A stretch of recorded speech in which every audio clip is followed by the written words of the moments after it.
Now let's dive deep into this big LGBTQ plus story for today. I'm Edward Otto-Zelke, and let's queer up gay culture. Largest Pride in blue, Nashville may shut down over 250,000 sponsorship losses. Tennessee's largest Pride celebration is facing an uncertain future.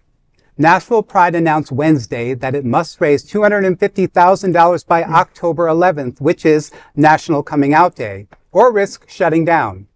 Organizers described the situation as a state of emergency, citing that when they call unprecedented anti-LGBTQ plus attacks. In a statement on its website, the group said, quote, "At a moment of unrelenting attacks on LGBTQ plus, Nashville Pride is in a state of emergency. In the face of unprecedented anti-LGBTQ plus attacks, we are fighting to keep our city's largest celebration of queer joy, visibility, and resistance alive.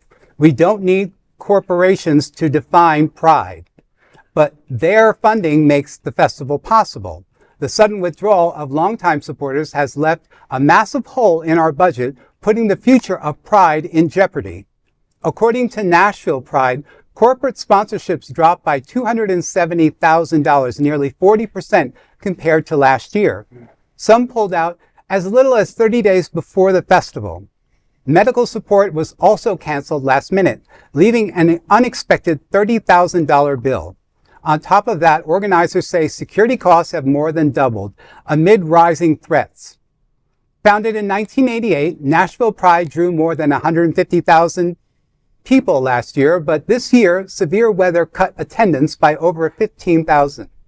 Organizers warned that without urgent donations, they could lose the festival far more than the festival. Quote, "If we don't meet this goal, we are risking not just a weekend of celebration, but a safe space for 10 years of thousands of LGBTQ plus people and allies all year long. The future of Nashville Pride is at stake," end quote. Donations can be made at actblue.com/donate/save Nashville Pride. You know, this is always something that obviously is something that's on my mind constantly because part of my role for the chorus is sponsorship. Yes. And it's always been a concern for me too. And I've been anticipating this type of happening, you know, in terms of people, you know, holding back their dollars and stuff. And so, you know, I'm here to say that there are people and there are organizations and there are companies that do support us. Yeah. And in fact, you know, I've had a couple of sponsors, new sponsors come in for the chorus this year. So sometimes, you know, the well that you've been going to for the last few years is dried up. So you got to go dig your own other well. I love that. Sometimes you have to reinvent yourselves too, or reinvent the programs you're doing. Now, Pride festivals are you know, the landmark of all the LGBTQ plus cities that are out there. So obviously, corporate sponsorships are going to pull out of that reason because it's the high visibility. Yes. It's from what I see. Yeah. But like, you know, if you're working in other nonprofits and organizations where you can feel like, you know, you're not just celebrating that, I think we're able to get those resources more than, you know, somebody that, you know, is working on like a festival perspective. So, I'm seeing that decline in a lot of the festivals, but there's other avenues that you can look at. And I'm hoping that people will start to realize that, especially now that, you know, it's the end of the summer and we've got our own prides coming up next year. So we really have to be at the table and think about how are we going to raise the money for this year. You know, we're constantly worried in our community that like, I don't have enough, or what I have, you're going to take away, right? Or if this organization gives you money, they can't give me money. And that's not the case, right? Abundance, we can manifest abundance, folks, in LGBTQ plus, right? And like Edward said, let's just give out some fabulous, shovels, and let's start digging another well. You know what I mean? They're out there. There are so many people out there with money. It's just a matter of finding them and making that connection, you know? And it's, you know, creating events that where you get those people to come and see. Sometimes you have to go into other demographics too, in other areas where you're not normally visible. You know, that's what we have to do too. So 100%. you know, you just have to be more creative. Well, you know, and if you're at the point, you know, 2 months now where you're realizing that you don't have enough money for your festival, I'm sorry, there might have been a little bit of poor budgeting and planning for that. Yes. Yeah, no, and 250K, that's not, a couple grand. No. That's 250,000. Like you said,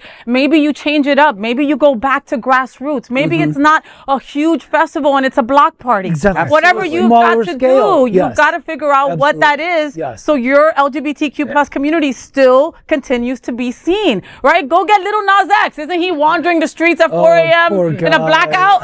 Get him to do it and you'll get that 250K real quick. He used to be country, right? He was. I think so. Okay.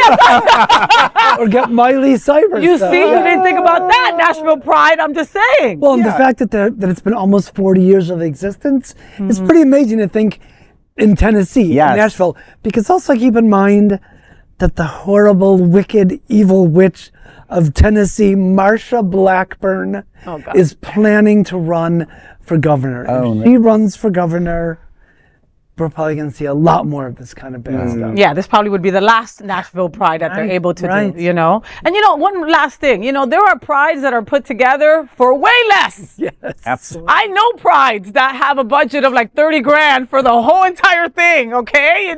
So I'm just saying 250 grand and just, we wish you well. You have a month and a half till coming out day. If anybody can do it, Nashville can do it. You know what I mean, right? I mean, take a page out of Texas. Everything is bigger there. Maybe everything could be bigger in Tennessee as well, right? And tap into some of the local artists, or even some people will, if you're hiring local artists and drag queens, hire them because that's who needs to work. Listen, call Brandy Carlisle, right? Let's start looking for let's look for all the homo country people, right? Brothers. Shelly Wright, Brandy Clark, Billy yes, Gilman. yes. You're gay and country, totally right? Yes. TJ Osborne. I don't know who any of these people Osborne are, brothers, yes. but ask any of them, and they'll probably have the 250 just laying around. Yes. And even Reba might help too. Oh yeah, Reba. How many loves drag us. queens do Reba? Yeah. Right? But I think, and going back to what several people mentioned, you mentioned Dolly. grassroots, Yeah. start calling on volunteerism. There's nothing wrong with it being smaller scale. Some of the best festivals, even though I went to New York Pride when I was in the heart of New York, we had some in New Jersey that were just as good. Listen, they Perth Amboy Pride is everything. Yeah. It's everything, right, Edward? Maplewood, South Orange, Montclair. There's so many different variations you can do, and you don't have to be competing with major cities. No. That's right. So definitely tap into the local resources. It's about bringing everybody together and the message behind it. Exactly. Amen. And that is the big LGBTQ story for today. There is no other queer nonprofit media platform like this in the entire world. Support our LGBTQ stories by subscribing and sharing Queer News Tonight.